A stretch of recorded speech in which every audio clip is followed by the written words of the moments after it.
Bienvenue Jean-Paul II. Je sais que Jean-Paul II, c'était un pape, qu'il était saint, mais qu'est-ce que c'est un pape en fait? C'est quoi la papauté?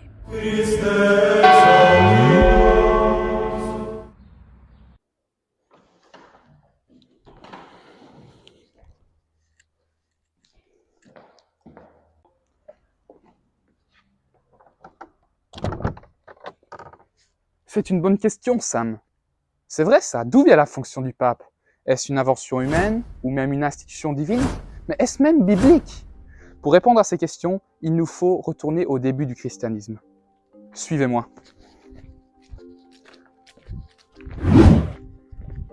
D'après le dictionnaire Larousse, le pape est défini comme l'évêque de Rome. Étymologiquement parlant, le terme pape vient de l'ancien grec papas, ce qui signifie littéralement papa, père. Nous avons donc déjà une piste. Le pape est un évêque, celui de Rome, et est considéré comme une figure paternelle. Aujourd'hui, le pape François est le 266e évêque de Rome, dans une lignée ininterrompue depuis le 1er siècle. C'est ce qu'on appelle la succession apostolique. Mais attends, Robin, succession apostolique, ça veut dire quoi ça? C'est un terme qui dérive du mot apôtre. Les apôtres? Ah oui, les disciples de Jésus. Effectivement, Jésus a institué 12 apôtres à qui il a communiqué ses pouvoirs et qu'il a envoyés dans le monde. Ces apôtres, nous savons qu'ils ont laissé des successeurs en leur imposant les mains. C'est en effet ce que nous confirme saint Irénée, un chrétien du IIe siècle, lorsqu'il dit « Et nous pourrions énumérer les évêques qui furent établis par les apôtres dans les églises, et leurs successeurs jusqu'à nous. »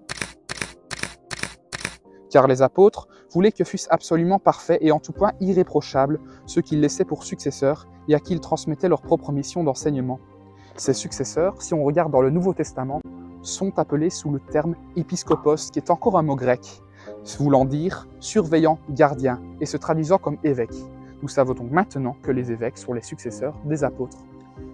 Mais alors, l'évêque de Rome, lui, c'est le successeur de quel apôtre? Pour savoir cela, suivez-moi. En fait, Eusèbe de Césarée nous dit dans son histoire ecclésiastique vers l'an 320, l'apôtre Saint-Pierre, ayant commencé par fonder une église à Antioche, partit ensuite pour Rome. Il prêcha l'évangile et demeura évêque dans cette ville pendant 25 ans.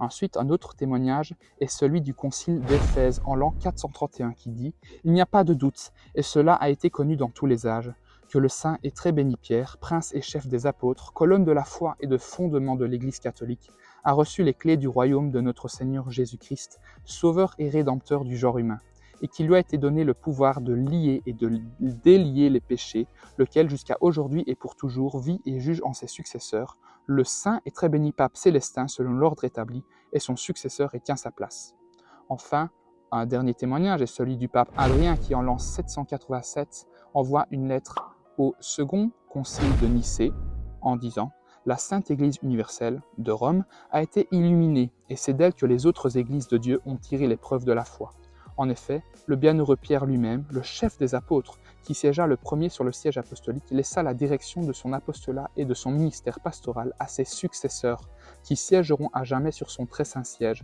Et ce pouvoir d'autorité, qu'il a reçu du Seigneur Dieu, notre Sauveur, il l'a aussi conféré et remis par ordre divin aux pontifes, ses successeurs.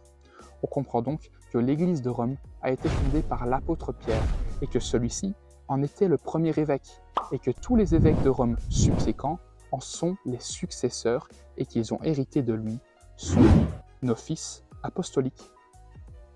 Mais tu as dit juste avant que le pape était l'évêque de Rome. Ça voudrait dire que l'apôtre Pierre était le premier pape. Exactement. D'accord, donc si je comprends bien, tous les papes de l'histoire sont les successeurs de Saint Pierre et sont héritiers de ses pouvoirs apostoliques. Mais aujourd'hui on parle de primauté papale. D'où est-ce que ça vient? Eh bien de Saint-Pierre justement. Dans Matthieu chapitre 16 verset 18, Simon-Pierre fait sa profession de foi et le Christ répond « Tu es heureux, Simon, fils de Jonas, car cette révélation t'est venue non de la chair et du sang, mais de mon Père qui est dans les cieux. Eh bien, moi je te dis, tu es Pierre, et sur cette pierre je bâtirai mon église, et les portes de l'Hadès ne tiendront pas contre elle. Je te donnerai les clés du royaume des cieux. Quoi que tu lies sur la terre sera tenu dans les cieux pour lier, et quoi que tu délies sur la terre sera tenu dans les cieux pour délier. Saint Cyprien de Carthage commente notamment sur ce passage en 251 en disant « Celui qui ne reste pas attaché à cette unité de Pierre, est-ce qu'il peut croire qu'il reste attaché à la foi? Celui qui abandonne le siège de Pierre, lui sur qui l'Église est construite, est-ce qu'il peut affirmer « Moi je suis dans l'Église » ?» Un autre exemple de primauté pontificale, ici de primauté pétrinienne, se trouve dans Jean chapitre 21, où le Christ dit à Pierre « Simon, fils de Jean, m'aimes-tu plus que ceux-ci » Pierre lui répondit « Oui, Seigneur, tu sais que je t'aime. » Jésus lui dit « Paix mes agneaux. » Il lui dit à nouveau une deuxième fois « Simon, fils de Jean, m'aimes-tu » Oui, Seigneur, lui dit-il, tu sais que je t'aime. Jésus lui dit « Paix mes brebis. » Il lui dit pour la troisième fois « Simon, fils de Jean, m'aimes-tu » Pierre fut peiné de ce qu'il eût dit pour la troisième fois « M'aimes-tu » et lui dit « Seigneur, tu sais tout. Tu sais bien que je t'aime. » Jésus lui dit « Paix mes brebis. » Enfin, si nous regardons dans Luc chapitre 22, « Simon, Simon, voici que Satan vous a réclamé pour vous cribler comme le froment. Mais moi j'ai prié pour toi, afin que ta foi ne défaille pas. Toi donc, quand tu seras revenu, affermis tes frères. » Saint Pierre, nous le voyons bien, a donc reçu une autorité spéciale de la part du Christ. Il a reçu une mission spéciale, ce qui fait de lui le chef des apôtres. Et Saint Cyril de Jérusalem, du IVe siècle, le reconnaît en identifiant Pierre comme le chef des apôtres et le prince des apôtres. Il y a aussi dans l'histoire des exemples concrets de la primauté pontificale et de son application. Ainsi, autour de l'an 190, Eusèbe de Césarée, l'historien dont nous avons déjà parlé, explique qu'il y a eu une dispute autour de l'observance pascale, de l'observance de la Pâque entre Rome et les églises d'Asie. Et que le pape, Victor Ier, l'évêque de Rome, décida, je cite, « immédiatement de couper de l'unité commune les paroisses de toute l'Asie, avec les églises qui étaient d'accord avec elles, comme hétérodoxes. » Et il écrivait des lettres et déclara tous les frères de là comme totalement excommuniés. Ceci montre bien que l'évêque de Rome pensait pouvoir exercer ses prérogatives sur des églises lointaines, ici de l'Asie, en les excommuniant, c'est-à-dire en les coupant même de l'unité de l'Église, en les excluant de l'Église. Un autre exemple très concret se déroule dans les années 260, lorsque, je cite encore, « Certaines personnes avaient accusé l'évêque d'Alexandrie devant l'évêque de Rome d'avoir dit que le Fils avait été créé et qu'il n'était pas consubstantiel avec le Père. Le synode de Rome étant indigné, l'évêque de Rome exprima ses sentiments communs dans une lettre à son homonyme. Ce dernier, Denys d'Alexandrie, pour se défendre, écrivit un livre intitulé « Réfutation et défense », et c'est ainsi qu'il écrivit à l'autre, Denys de Rome.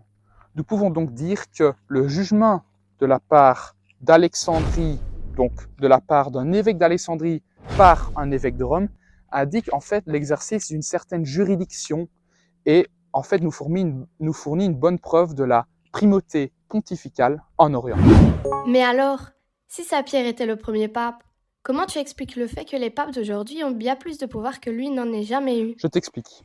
Il y a eu ce qu'on appelle un développement doctrinal autour de la papauté. En effet, l'office pontifical a été entouré de développement, d'évolution sur la manière de l'exercer. Cependant, la nature, l'essence même de cet office pontifical est toujours restée le même depuis Saint Pierre.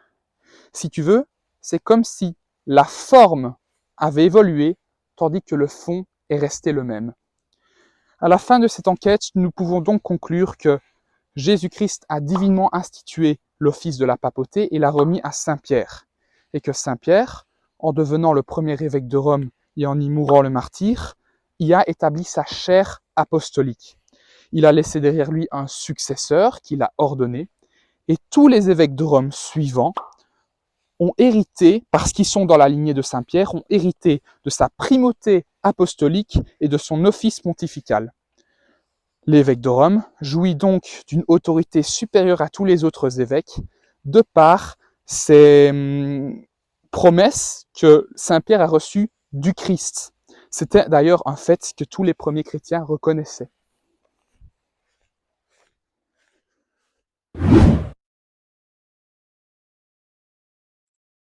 Ah, maintenant je comprends mieux. Sancte Petri et Paule, ora te pro